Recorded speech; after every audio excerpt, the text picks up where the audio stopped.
Iran memberi amaran, jika Amerika Syarikat letak kapal induk dekat Iran, Iran akan hantar drone sebagai tanda kapal induk itu boleh diserang.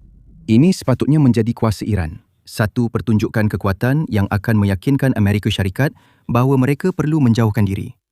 Tetapi Amerika Syarikat membalas serangan Iran dengan pukulan yang lebih hebat. Sebuah F-35 Amerika Syarikat baru sahaja menghantar mesej maut kepada Iran di Laut Arab ketika ketegangan meningkat dan keadaan seperti tong serbuk yang bakal meletup. Semuanya bermula pada pertengahan Januari apabila protes meletus di jalan-jalan Iran. Amerika Syarikat telah memberi amaran supaya tidak menutup protes itu, namun Iran tetap melakukannya. Menjelang 15 Januari, Amerika Syarikat telah bertindak balas dengan menghantar sebuah kapal induk super Tentera Laut Amerika Syarikat United States Ship Abraham Lincoln ke arah Timur Tengah. Kapal induk itu dan kumpulan serangannya bergerak dari Laut Cina Selatan selepas latihan tembakan langsung. United States Ship Abraham Lincoln menuju ke Iran dan tiba di Laut Arab. Iran memantau situasi dan merancang untuk ketibaan United States Ship Abraham Lincoln. Manakala Amerika Syarikat juga menyediakan jawapan mengagumkan yang akan dibincangkan nanti. Langkah besar Iran berlaku pada 3 Februari. Tidak berpuas hati dengan kehadiran kapal induk Amerika Syarikat yang begitu dekat, Iran menghantar sebuah drone yang menurut laporan Amerika Syarikat telah mendekati kapal induk itu secara agresif. Tidak diketahui sama ada drone itu bertujuan untuk menyerang sekiranya ia cukup dekat. Kita tidak tahu sama ada drone itu dilengkapi dengan kepala peledak yang mampu menyebabkan kerosakan besar. Tetapi niat drone itu tidak jelas menurut laporan Reuters dan ia perlu ditangani. Kini, terdapat kekeliruan tentang jenis drone yang dihantar Iran. Menurut Reuters, ia adalah Shahid 139, salah satu drone serangan jarak jauh paling moden Iran. Tidak banyak yang diketahui tentang drone ini. Defense and Security Monitor mengatakan bahawa ia dipercayai merupakan versi dinaik taraf daripada Shahid 129 yang dikatakan mempunyai jarak sejauh 2,000 km atau kira-kira 1,242 batu dan ketahanan operasi selama 24 jam membolehkan penerbangan jarak jauh. Shahid 139 mungkin boleh terbang lebih jauh, lebih lama dan bawa kepala peledak lebih besar. Ia dipercayai mula digunakan pada 2024, dipercayai drone dari Iran. Namun, ada sumber kata ia bukan Shahid 139. Iran mungkin hantar Shahid 129. Tasnim News juga mengatakan perkara yang sama. Dalam satu laporan selepas kejadian, saluran yang sama mendakwa bahawa tiada apa-apa yang mencurigakan tentang Shahid 129 melakukan apa yang dilakukannya dalam satu temu bual dengan Tasnim. Satu sumber yang berpengetahuan berkata, mengenai laporan media British bahawa sebuah pesawat Amerika telah menyasarkan sebuah drone Iran di atas Abraham Lincoln. Drone Shahid 129 menjalankan misi sah di perairan terbuka untuk peninjauan, pemantauan dan mengambil gambar. Ini dianggap rutin dan sah menurut saluran itu. Setiap negara kadang-kadang hantar drone ke perairan terbuka yang hampir dengan kapal induk. Jika benar Shahid 129 dari Iran dihantar ke United States Ship Abraham Lincoln, ia mungkin dalam misi serangan. Menurut Odin, Shahid 129 ada 2 titik keras berkembar untuk membawa 4 peluru, memberi drone itu muatan hingga 400 kg atau 881 paun. Ini bukan jumlah kuasa tembakan kecil jika drone Iran dimuat penuh. Amerika Syarikat terpaksa mengambilnya dengan serius dan apa yang dilakukan untuk menghentikan drone Shahid itu boleh membawa kesan yang mempengaruhi seluruh Timur Tengah. Kita akan bincangkan apa kesan-kesan itu sebentar lagi. Pertama, anda perlu tahu apa yang sebenarnya dilakukan oleh Amerika Syarikat dan ketahui satu lagi helah kecil yang cuba dilakukan oleh Iran. Pada hari yang sama, ia mengerahkan drone-nya. Ketika Shahid Iran menghampiri kapal induk Amerika, ia telah dijejaki sepanjang masa. Amaran telah dihantar dan tidak diendahkan. Jadi, Amerika Syarikat memutuskan untuk melawan api dengan api. Atau lebih tepat lagi, ia memilih untuk melawan bara dengan inferno yang marak. Jika Iran mahu menghantar drone sebagai ancaman kepada Amerika Syarikat, maka Amerika akan membalas ancaman itu dengan salah satu platform udara paling berkuasanya, F-35. Seperti yang dilaporkan oleh Warzone atau The Warzone, Amerika Syarikat telah melepaskan pesawat pejuang serangan bersama F-35C ke atas drone Iran. Jet pejuang itu dengan mudah mengendalikan drone tersebut, menembaknya jatuh dalam sekelip mata. Perkara ini tidak sepatutnya mengejutkan sesiapa pun, memandangkan perbezaan kuasa tembakan yang ketara antara kedua-duanya.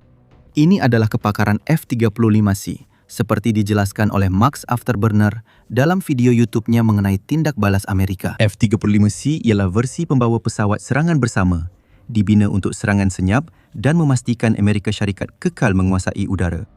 F-35C direka untuk zon dipertikaikan dan boleh terbang hingga Mach 1.6 membolehkannya mengelilingi musuh. Drone Shahid buatan Iran yang ringkas itu langsung tiada peluang. Kapten Tentera Laut Amerika Syarikat Tim Hawkins, jurucakap Komando Pusat Amerika Syarikat, menerangkan kejadian seterusnya. Atau beliau jelaskan apa yang Amerika Syarikat sanggup dedah tentang tindakan mereka terhadap Shahid Iran. Sebuah jet pejuang F-35C dari Abraham Lincoln telah menembak jatuh drone Iran itu sebagai langkah mempertahankan diri dan untuk melindungi kapal induk serta anggota yang berada di atas kapal tersebut. Tiada tentera atau peralatan Amerika cedera atau rosak dalam insiden itu, menurut Hawkins. Beliau mendedahkan sejauh mana drone Iran itu bergerak dalam misi rutinnya yang dikatakan sah. United States Ship Abraham Lincoln, kapal pengangkut pesawat bertenaga nuklear, 72, di Laut Arab, 500 batu dari Iran. Ketika drone Shahid 139 Iran menghampiri kapal itu tanpa sebab. Hawkins menambah, ini menjadikan laporan Tasnim agak lucu. Sudah tentu, anda boleh berhujah bahawa menggunakan drone di perairan wilayah anda adalah sah dan rutin, tetapi menggunakannya 500 batu dari pantai Iran. Bila pula? Konvensyen Pertubuhan Bangsa-Bangsa Bersatu mengenai Undang-Undang Laut menyatakan bahawa negara-negara secara amnya mengawal perairan sehingga kira-kira 12 batu nautika dari pantai mereka. Dakwaan Shahid Iran beroperasi secara rutin dan sah dilihat agak keterlaluan dalam konteks ini. Walaupun dengan zon ekonomi eksklusif, Iran hanya boleh tuntut 200 batu dari pantainya sebelum drone masuk perairan antarabangsa. Ini bukan tindakan sah oleh Iran dan Amerika Syarikat telah memaklumkan perkara ini. Namun, kita belum tahu apa sebenarnya yang digunakan F-35C Amerika untuk musnahkan Shahid Iran. Sebenarnya, jet pejuang ada banyak pilihan. The War Zone senaraikan calon paling berkemungkinan. F-35C boleh guna peluru berpandu AIM-9X Sidewinder, pilihan lebih murah menurut Max. Afterburner, walaupun bezanya kecil, pada harga kira-kira $900,000 setiap satu. Amerika Syarikat boleh menjimatkan kira-kira $100,000 berbanding menggunakan satu lagi pilihan, F-35C, iaitu peluru berpandu udara ke udara, jarak sederhana lanjutan AIM-120. Dengan harga $1 juta setiap satu ini, antara peluru berpandu udara ke udara terbaik di dunia. Setiap pilihan sudah cukup untuk memusnahkan drone Shahid. Namun, penggunaannya terlalu berlebihan. Mungkin itu tujuannya. Menghantar F-35C menentang drone, umpama pejuang UFC lawan kanak-kanak kecil. Hanya satu kemenang, bukan si kecil Timmy. Menggunakan peluru berpandu ini terhadap drone Shahid Iran diibaratkan seperti memukul budak kecil dengan kekuatan Superman. Ini bukan pertarungan adil. Calon lebih sesuai untuk F-35C terhadap Shahid Iran ialah gunport 25mm dengan 4 laras dan mampu menembak hingga 181 peluru. Menurut Kia Aero, F-35C juga mempunyai sistem senjata berfungsi misi yang boleh menembak sehingga 220 peluru. Kedua-duanya mampu musnahkan Shahid Iran dengan sekali tembakan. Sebenarnya jenis senjata tidak penting. Kehadiran F-35C sudah cukup menunjukkan kekuatan luar jangka Iran. Amerika Syarikat pernah hadapi drone Iran, tapi bukan dengan kuasa tembakan sebesar ini. Pada 2019, The War Zone melaporkan Amerika Syarikat menghantar bagi anti-drone marin untuk memusnahkan drone Iran yang menghampiri United States Ship Boxer, kapal serangan amfibia kelas Wasp. Drone itu berjaya menghampiri dalam jarak yang mengancam dan telah dimusnahkan. Jadi mungkin mesej yang dihantar oleh Amerika Syarikat pada 3 Februari itu adalah untuk menunjukkan bahawa mereka mempunyai cukup pilihan untuk menangani Shahid selain daripada menunjukkan kekuatan maksimum terhadap ancaman kecil Iran. Max Afterburner menekankan perkara ini dengan menyatakan bahawa F-35C adalah pilihan yang baik untuk menangani satu ancaman sambil menghantar mesej. Tetapi jika Iran menjadi terlalu yakin, mungkin dengan menghantar satu kawanan drone penuh, Amerika Syarikat mungkin akan mengambil pendekatan yang berbeza. United States Ship Abraham Lincoln boleh hantar EA-18G Growler ke pertempuran kerana pesawat ini ada sistem peperangan elektronik yang boleh buat Shahid tersasar. Growler ialah fighter Attack 18 yang diubah suai, bukan pesawat lemah tanpa peralatan perang elektronik, kata Afterburner. Akhirnya, apa yang kita baru sahaja lihat Iran cuba lakukan ialah menguji Amerika Syarikat. Iran telah mencuit hidung Amerika dan ia telah belajar dengan tepat apa yang akan berlaku jika ia melakukan sesuatu yang begitu bodoh. Dan nampaknya Iran sudah cuba menenangkan keadaan. Seperti yang anda akan pelajari jika anda terus menonton untuk analisis kami mengenai kesan selepas peristiwa ini. Namun sebelum itu, kegagalan Syahid Iran membuktikan ancaman kepada Amerika Syarikat bukanlah satu-satunya berita pada 3 Februari. Pada hari yang sama, Iran cuba menunjukkan kuasanya di Selat Hormuz dan boleh dikatakan percubaan itu gagal sama sekali. Bloomberg berkata, Iran membuat keputusan pelik menghantar beberapa kapal bersenjata kecil ke Selat Hormuz dan mula memberi isyarat. Kapal tangki minyak ini adalah sebahagian program perolehan bahan api tentera Amerika Syarikat.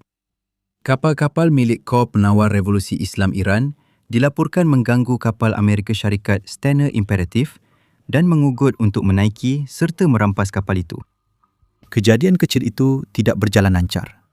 Amerika Syarikat menghantar kapal pemusnah berpandu ke lokasi, sekali lagi memberi mesej kepada Iran.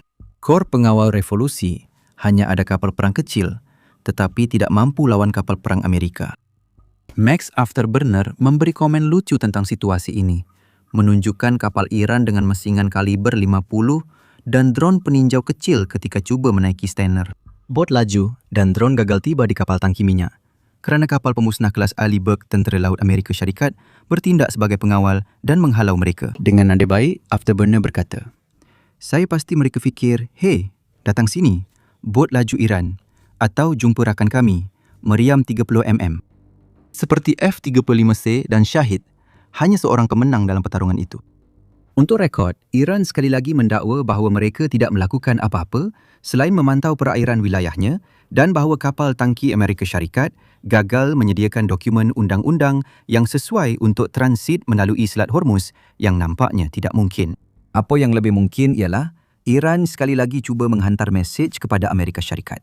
Dengan mesej itu ialah mereka boleh menjadikan Selat Hormuz sebagai titik sekatan jika mereka mahu. Sama ada Iran benar-benar boleh melakukannya atau tidak adalah tidak relevan. Ancaman yang boleh mereka timbulkan sudah memadai. Oleh kerana Selat Hormuz adalah laluan yang sangat penting, ia membolehkan kapal-kapal masuk dan keluar dari Teluk Parsi dengan selamat, menjadikannya laluan air utama. Menurut pentadbiran maklumat tenaga Amerika Syarikat, pada Jun 2025, sekitar 20 juta tong minyak dan produk petroleum melalui Selat Hormuz setiap hari. Itu sekitar 20% daripada penggunaan cecair petroleum dunia, menurut pentadbiran tersebut. British Broadcasting Corporation menambah bahawa Iran secara teknikal mempunyai sedikit kawalan ke atas kapal-kapal yang melalui Selat Hormuz di bahagian paling sempitnya. Selat dan laluan kapal itu terletak sepenuhnya dalam perairan Iran dan Oman.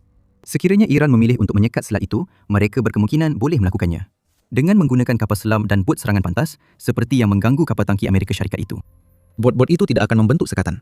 Mereka boleh meletakkan periuk api untuk memberi amaran kepada mana-mana kapal yang berani melalui selat itu bahawa terdapat banyak risiko yang terlibat.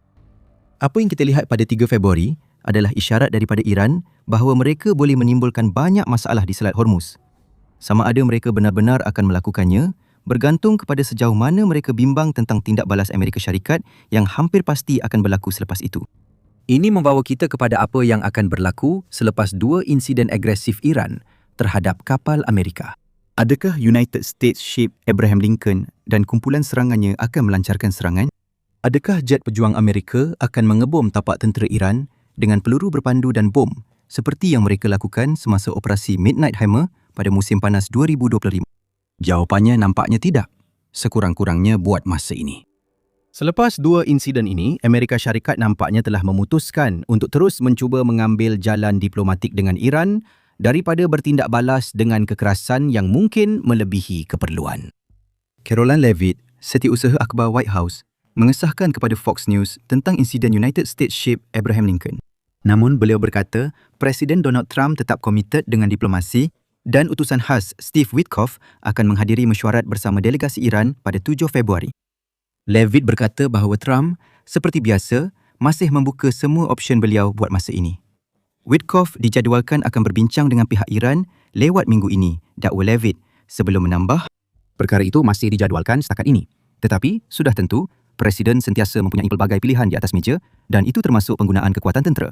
Orang Iran tahu perkara itu lebih baik daripada sesiapa pun. Iran juga nampaknya berhati-hati tentang kemungkinan mesyuarat yang bakal berlangsung itu gagal. Namun, mereka juga cuba menunjukkan kuasa berkaitan dengan perkara tersebut. Guardian melaporkan perbincangan Witkoff dan delegasi Iran asalnya dijadual di Turki, tetapi Iran kemudian mahu ia diadakan di Oman. dan bahawa ia berlaku tanpa kehadiran sekumpulan negara Arab yang mungkin akan berperanan sebagai orang tengah. Amerika Syarikat pada mulanya menolak permintaan ini, yang menyebabkan mesyuarat itu berada dalam keadaan bahaya. Namun, usaha akhir negara-negara Arab berjaya meyakinkan Rumah Putih mengubah pendiriannya. Perbincangan ini penting kerana ia membincangkan program nuklear Iran dan boleh menjadi langkah utama ke arah perjanjian, sekaligus membolehkan kawalan program itu. Kita perlu tunggu dan lihat apa yang berlaku pada 7 Februari untuk mengetahui sama ada konsesi yang dibuat oleh Amerika Syarikat ini berbaloi atau tidak. Mengenai apa yang Iran lakukan pada 3 Februari, Max Afterburner berkata, serangan-serangan ini memang taktik biasa Iran dari segi memberikan penafian yang munasabah. Bukan dalam erti kata Iran akan mendakwa mereka tiada kaitan dengan apa yang berlaku.